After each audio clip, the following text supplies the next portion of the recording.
Namaste, bonjour. On behalf of the Embassy of India, I welcome you on the occasion of Republic Day.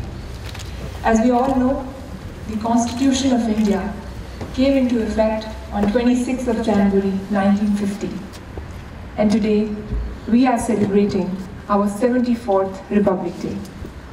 We would begin the celebration with unfurling of the flag by His Excellency, Ambassador of India to France and Monaco, Shri Javed Ashraf.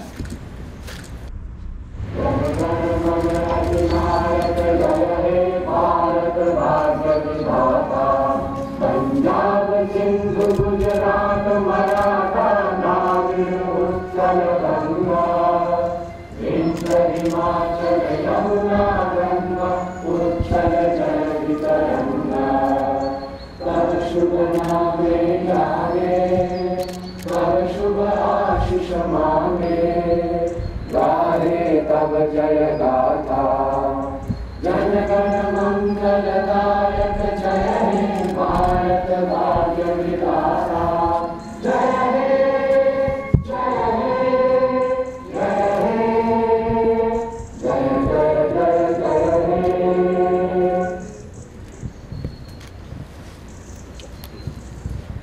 I now invite everyone to move into the foyer, where Ambassador would be reading out the address of Honorable President of India.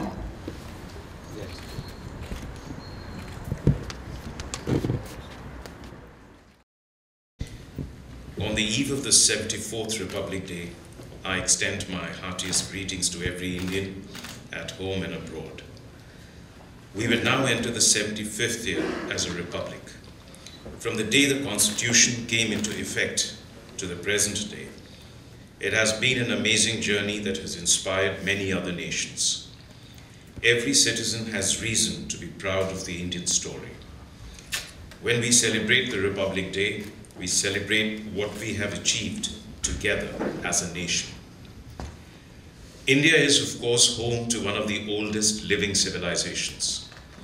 India is called the mother of democracy. As a modern republic, however, we are young. In the early years of independence, we faced countless challenges and adversities. Very high levels of poverty and illiteracy were just two of the many ill effects of the long foreign rule. Yet the spirit of India was undeterred. With hope and confidence, we began an experiment unique in the history of humankind. Such a vast and diverse multitude of people coming together as one nation remains unprecedented. We did so with a belief that we are, after all, one, that we are all Indians. We have succeeded as a democratic republic because so many creeds and so many languages have not divided us, they have only united us. That is the essence of India. That essence was at the heart of the Constitution, which has withstood the test of time. The Constitution that started governing the life of the Republic was the outcome of the freedom struggle. The national movement led by Mahatma Gandhi was as much about winning independence as about rediscovering our own ideals. Those decades of struggle and sacrifice helped us win freedom not only from colonial rule, but also from the imposed values and narrow worldviews. Revolutionaries and reformers joined hands with visionaries and idealists to help us learn about age-old values of peace, brotherhood, and equality. Those who shaped the modern Indian mind also welcomed progressive ideas from abroad, following the Vedic advice, Ano Padraha Kratavo Yantu Vishwataha. Let noble thoughts come to us from all directions. A long and profound thought process culminated in our Constitution. Our founding document is inspired by the humanistic philosophy of the oldest living civilization in the world, as well as new ideas that emerged in more recent history. The nation will always remain grateful to Dr. B.R. Ambedkar, who headed the drafting committee of the Constitution, and thus had a critical part in giving it the final shape. On this day, we should also remember the role of jurist B.N. Rao, who had prepared the initial draft, and other experts and officers who helped in making of the Constitution. We are proud of the fact that the members of that assembly represented all regions and communities of India, and that they included 15 women too. Their vision, as enshrined in the Constitution, has been continuously guiding our republic. During this period, India has been transformed from a largely poor and illiterate nation into a confident nation, marching on the world stage. This would not have been possible but for the collective wisdom of the Constitution makers guiding our path. While Baba Saheb Ambedkar and others gave us a map and a moral framework, the task of walking that path remains our responsibility. We have largely remained true to their expectations, and yet we realize that much remains to be done to realize Gandhiji's ideal of a Sarvodaya, the upliftment of all. Yet, the progress we have made on all fronts is encouraging. Dear fellow citizens, in our mission of Sarvodaya, the most encouraging has been the progress made on the economic front. Last year, India became the 5th largest economy in the world. It needs to be underlined that this achievement comes against the backdrop of high economic uncertainties around the world. The pandemic has entered the 4th year, affecting economic growth in most parts of the world. In its initial phase, COVID-19 also hurt India's economy badly. Yet, guided by our able leadership and driven by our resilience, we soon came out of the downturn and resumed the growth saga. Most sectors of the economy have shaken off the pandemic effect.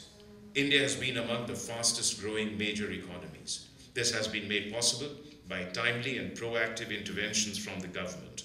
The Atmanirbhar Bharat initiative in particular has evoked great response among people at large. There have also been sector-specific incentive schemes. It is a matter of great satisfaction that those on the margins have also been included in the schemes and programs, and they have been helped in tiding over difficulties. By implementing the Pradhan Mantri Garib Kalyan Anna Yojana, announced in March 2020, the government ensured food security for poor families at a time when the country was facing economic disruption in the wake of the unprecedented outbreak of COVID-19. Because of this help, no one has to go hungry. Keeping the welfare of poor families paramount, the duration of the scheme was extended successively, benefiting about 81 crore fellow citizens. Further extending this assistance, the government has announced that even during the year 2023, the beneficiaries will get their monthly ration free of cost. With this historic move, the government has undertaken the responsibility of caring for the weaker sections, while also enabling them to benefit from economic development. With the economy on a sound footing, we have been able to begin and carry forward a series of praiseworthy initiatives. The ultimate goal is to create an environment in which all citizens can, individually and collectively, realize their true potential and prosper. As education builds the right foundation for this purpose, the National Education Policy has introduced ambitious changes. It rightly addresses the twofold aims of education as an instrument of economic and social empowerment and as a means to explore truth. The policy makes our civilizational lessons relevant for contemporary life, while also preparing the learner for the 21st century challenges. The National Education Policy appreciates the role of technology in expanding and deepening the learning process. As we've come to realize since the early days of COVID-19, technology offers life-changing possibilities. The Digital India mission is striving to make information and communication technology inclusive by bridging the rural-urban divide. More and more people in the far-flung places have been reaping the benefits of the internet and are receiving a variety of services provided by the government as the infrastructure expands. We have reasons to be proud of our achievements in the domain of science and technology. India has been among the handful of pioneers in space technology. As long-pending reforms in this sector are underway, private enterprises are now invited to join the quest. The Gaganyaan program to carry Indian astronauts into the space is under progress. This will be India's maiden human spaceflight. Yet, Even as we reach out to the stars, we keep our feet on the ground. India's Mars mission was powered by a team of extraordinary women, and our sisters and daughters are not far behind in other areas too. Women's empowerment and gender equality are no longer mere slogans, as we have made great progress towards these ideals in recent years. With people's participation in Beti Bachao, Beti Padhao campaign, women's representation has been rising in every sphere of activity. During my visits to various states, educational institutions, and while meeting delegations of various professionals, I am amazed by the confidence of young women. I have no doubt in my mind that they are the ones who will do most to shape tomorrow's India. What miracles cannot be achieved if this half of the population is encouraged to contribute to nation building to the best of their ability. The same vision of empowerment guides the government's approach to the marginalized communities, including the scheduled castes and scheduled tribes. In fact, the aim is not only to remove hurdles and help them in development, but also to learn from them. Tribal communities in particular have rich lessons to offer in many areas, ranging from protecting the environment to making the society more cohesive. Dear fellow citizens, as a result of a series of initiatives in recent years to transform all aspects of governance and unleash creative energies of people, the world has started to look at India with a new sense of respect.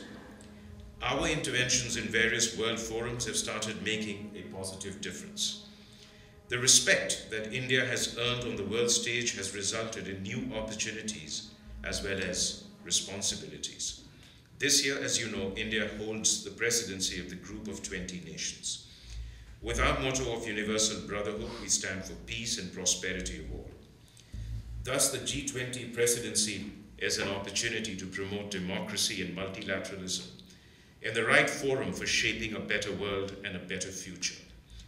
Under India's leadership, I'm sure G20 will be able to further enhance its efforts to build a more equitable and sustainable world order. As G20 represents about 2/3 of the world's population and around 85% of the global GDP, it is an ideal forum to discuss and find solutions for global challenges. To my mind, global warming and climate change are the most pressing among them. Global temperatures are rising and incidents of extreme weather are increasing. We are faced with a dilemma. To lift more and more people out of poverty, we need economic growth. But that growth also comes from fossil fuel.